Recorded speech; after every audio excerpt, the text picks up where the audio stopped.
कक्षा 8 विषय संस्कृत। चतुर्थः पाठः नीतिश्लोकाः। नीतिश्लोकेषु नीतिः भवति।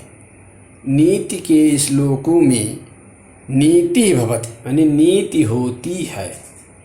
जीवन विषयी, समाज विषयी, राष्ट्र विषयी, धर्म, वैराग्य, संस्कार, परोपकार आदि विषये प्रामाणिकं शुभचिंतनम वैज्ञानिकं च चिंतनम नीति श्लोकेषु लभ्यते। समाज के विषय में, जीवन के विषय में, समाज के विषय में, राष्ट्र के विषय में, धर्म, वैराग्य, संस्कार, परोपकार आदि के विषय में प्रमाणित और सुचिंतनम अच्छा चिंतन चा माने और वैज्ञानिक चिंतन नीति श्लोकों में, नीति श्लोकेश माने नीति श्लोकों में लभ्यते माने पाया जाता है। यानी नीति के श्लोकों में नीति होती है। जीवन के विषय में, समाज के विषय में, राष्ट्र के विषय में, धर्म, वैराग्य, संस्कार, परोपकार आदि के विषय में प्रमाणित सुचिंतनम अच्छे चिंतन और वैज्ञानिकों का चिंतन नीति के श्लोकों में पाया जाता है। संस्कृते नीतिम आसित श्लोक रचनाया शतक रचनाया च परंपरा अति प्राचीना विद्यते। संस्कृते माने संस्कृति में, नीति माने नीति को, आश्रित माने आधार बनाकर, श्लोक रचनाया माने श्लोक रचना करने के लिए, शतक रचनाया 100 श्लोकों की रचना, श्लोक रचने के लिए और शतक रचनाया और 100 सैकड़ों श्लोकों की परंपरा अति प्राचीना विद्यते बहुत प्राचीन है। मतलब संस्कृत में नीति को आधार बनाकर श्लोक की रचना करने के लिए 100 श्लोकों की शतक माने 100 श्लोकों की रचना की परंपरा बहुत पुरानी है। वस्तुतः अल्पैः शब्दैः महनीय भावानां उदात्त विचाराणां शेष विषयाणां च महत्वपूर्ण विवरणं नीति श्लोक लभ्यते।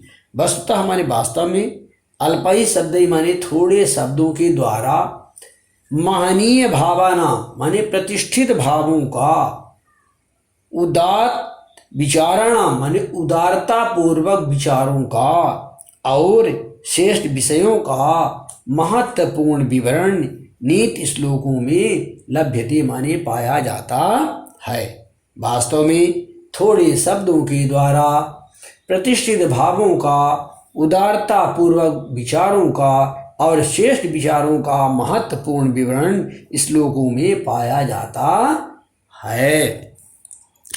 अर्थागमो नित्यमरोगिता च प्रिया च भार्या प्रियवादिनी च वैश्य पुत्रु अर्थाकारी च विद्या षड्जीव लोकस्य सुखानि राजन। क्या कहते हैं कि अर्थागमु यानी राजन, हे राजन, अर्थागमु, अर्थ माने होता धन, आगमु धन का आगमन यानी धन का प्रतिदिन आना, और प्रिया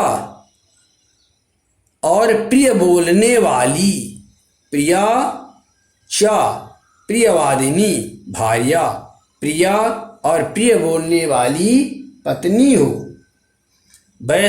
वैश्यस्य पुत्रो, पुत्र आज्ञाकारी हो, पुत्र आज्ञाकारी हो, आज्ञा को मानने वाला हो। अर्थकारी च विद्या और धन को संग्रह कराने वाली विद्या हो।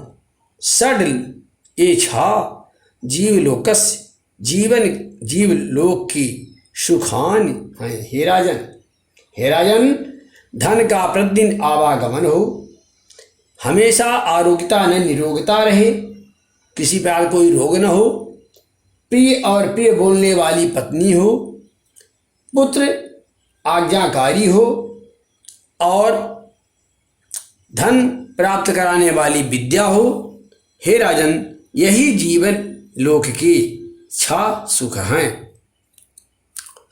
अर्थ क्या लिखेंगे?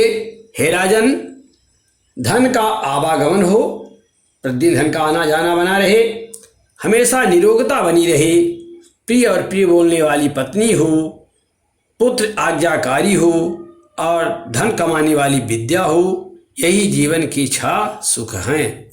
अयुक्तम स्वामिनो युक्तम युक्तम नीचस्य दूषणम अमृतम राहवे मृत्यु विषम शंकर भूषणम। अयुक्तम स्वामिनो युक्तम, अयुक्तम माने अनुचित बात, अयोग्य बात भी, स्वामिनो माने बड़े लोगों के लिए, समर्थवान व्यक्ति के लिए, युक्तम उचित हो जाती है, उपयुक्त मानी जाती है।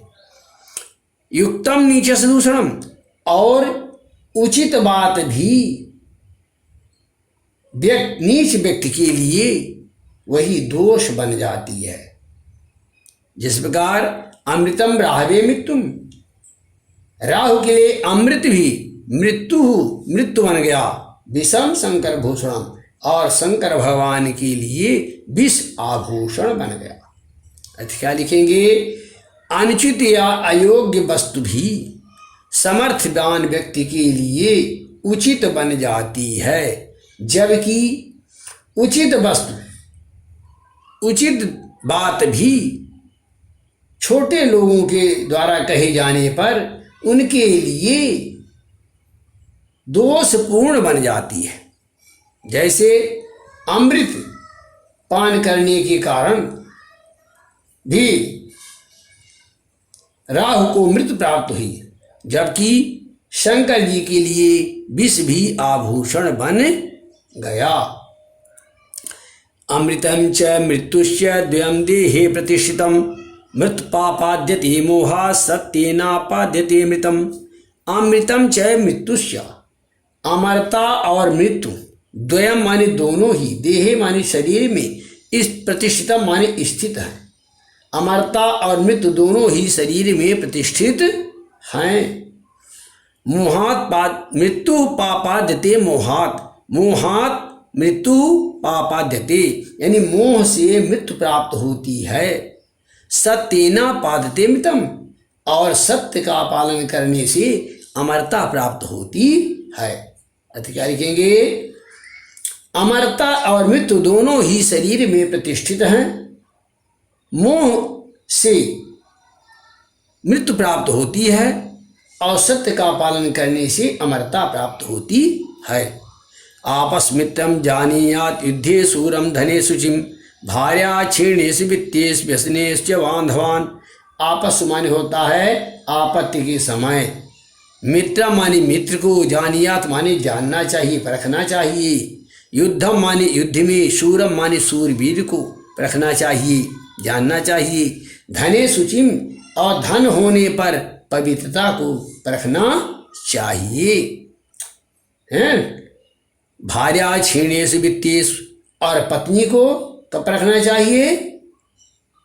जब विपत्ति आ जाए, धन नष्ट हो जाए। भार्या क्षीणेश वित्तेश, वित्तेश माने धन के क्षण ही, क्षीणेश माने क्षण होने पर, धन के न धन नष्ट होने पर जो पत्नी साथ दे वही पत्नी है। व्यसनेश बांधवान, और विपत्तियों में भाई बंधुओं को जानना चाहिए, अर्थात उक्त समयों में सभी की जो है पहचान हो जाती है कि कौन अपना है कौन पराया है। अर्थ क्या लिखेंगे? आपस में आपत्ति के समय मित्र को, और युद्ध में सूरवीर को, तथा धन के होने पर पवित्रता को, धन के नष्ट हो जाने पर पत्नी को, और विपत्ति में भाई बंधुओं को पहचानना चाहिए, अर्थात उक्त समयों पर ही उनकी पहचान होती है। आरोप्यते शिला शैले यत्नेन महता धनम निपात्यते क्षणेनाधा तथात्मा गुणदोषो। आरोप्यते शिला शैले, जिस प्रकार शिला पत्थर को शैले पर पहाड़ पर आरोपित माने बड़ी कठिनाई से चढ़ाई जाती है। जिस पर एक पत्थर की बड़ी शिला पहाड़ पर बड़ी कठिनाई से चढ़ाई जाती है, यत्नेन महता, तथा लेकिन वही जो है निपातते क्षणेनाध, क्षणेनाध आधे क्षण में ही निपातते माने गिराई जा सकती है। तथात्मा उसी प्रकार आत्मा में गुण दोषयो गुण और दोष आते हैं। अर्थात भाई अर्थ क्या लिखेंगे, जिस प्रकार पर्वत पर पत्थर की शिला महान परिश्रम करके चढ़ाई जाती है लेकिन नीचे एक आधे क्षण में ही गिरा दी जाती है, उसी प्रकार प्राणी अपने गुणों से कठिनाई से ऊपर उठता है, लेकिन अब गुणों दोष हो जाने पर गुणों के कारण शीघ्र ही वह निंदा को प्राप्त हो जाता है।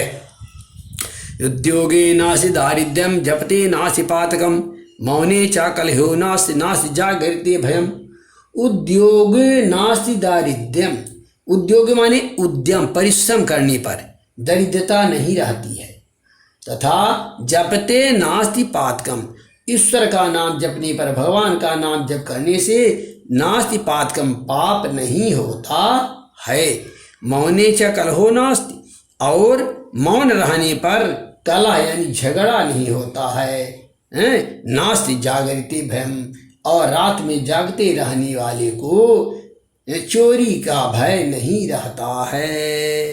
नास्ति जागृति भयम, जागृत रहने पर चोरी का भय नहीं रहता है। अर्थ क्या लिखेंगे, उद्यम करने वाली परिश्रम करने पर दरिद्रता नहीं रहती है, भगवान का नाम जपने पर पाप नहीं होता है, तथा मौन रहने पर लड़ाई झगड़ा नहीं होता है, और जागते रहने वाले को किसी भी प्रकार चोरी आदि का किसी प्रकार का भय नहीं रहता है। किम छिद्रम कौन संगो में किनु बास विनिपातितम कुतो ममाशय दोषा इति नित्यम विचिंतयेतो। किन छिद्रों में मेरी गलती क्या है, किन संगों में मुझे किस वस्तु में संगो शक्ति है आसक्ति है, मुझे किस वस्तु पर आसक्ति है। किम वास्तु विनिपात्यम, और वह कौन सी प्रिय वस्तु है, मेरी वह कौन सी प्रिय वस्तु है जो निपातम माने पतनशील है। तथा कुतो ममाश्रय दोषा, ममाश्रय दोषा, लेकिन मुझ में दोष कहाँ से आ रहे हैं। इति, इस प्रकार का नित्यम माने प्रतिदिन हमेशा विचार एत माने विचार करना चाहिए। अर्थात अर्थ क्या लिखेंगे कि मेरी गलती क्या है, मुझे किस वस्तु में मेरी कुसंगति कहाँ है, तथा मुझे किस वस्तु में वो कौन सी वस्तु है जो मेरे लिए पतनशील है, विनाश का कारण है, तथा मुझ में दोष कहाँ से आ रहे हैं, ऐसा हमेशा विचार करते रहना चाहिए। गुण सुखीयताम यत्ना किमाटोपि प्रयोजनम विक्रियंतेन घंटाभिर्गावा क्षीरवर्जिता। गुणे सुखीयताम यत्ना, गुणों के प्राप्ति के लिए ही प्रयत्न करना चाहिए। किमाटोपि प्रयोजनम, किमाटोपि माने आडंबरों से, किम प्रयोजनम, प्रयोजन क्या है, आडंबर रखने से क्या प्रयोजन है। जैसे क्षीर विवर्जिता माने दूध न देने वाली, गावह गाय का घंटा न बिक्रियंते, घंटा नहीं बेचा जाता है, यानी दूध न देने वाली गाय केवल घंटा लटकाने से नहीं बिकती है। अर्थ क्या लिखेंगे, गुणों की प्राप्ति गुणों की प्राप्ति के लिए ही प्रयत्न करना चाहिए, बाहरी आडंबरों से कोई प्रयोजन नहीं है। जिस प्रकार से दूध न देने वाली गाय घंटा लटकाने से बेची नहीं जा सकती, उसकी बिक्री नहीं होती है, उसी प्रकार बिना गुण के मनुष्य की कीमत नहीं होती है। निर्धनस्य विसंभोगो निःश्वस्य विरमणम अनभ्यासे विसंसास्तम अजीर्णे भोजनम विषम। निर्धनस्य विसंभोगो, निर्धनस धनहीन व्यक्ति के लिए भोगो माने भोग विलास की सामग्रियां क्या हैं? विष के समान है। निःशस्स माने शक्तिहीन के लिए, रणम माने युद्ध, विषम माने विष के समान है। जिसके पास स्वयं शक्ति नहीं है वह युद्ध क्या जीतेगा? तो शक्तिहीन व्यक्ति के लिए युद्ध विष के समान है। अनभ्यासे विषम शास्त्रम, तथा अभ्यास न करने से शास्त्र भी विष के समान हो जाता है। तथा अजीर्णे भोजनम विषम, अजीर्ण होने पर भोजन भी विष के समान हो जाता है। जब ज़्यादा खा लेंगे भोजन पचेगा नहीं, तो वह भोजन भी विष के समान हो जाता है। अर्थ क्या लिखेंगे?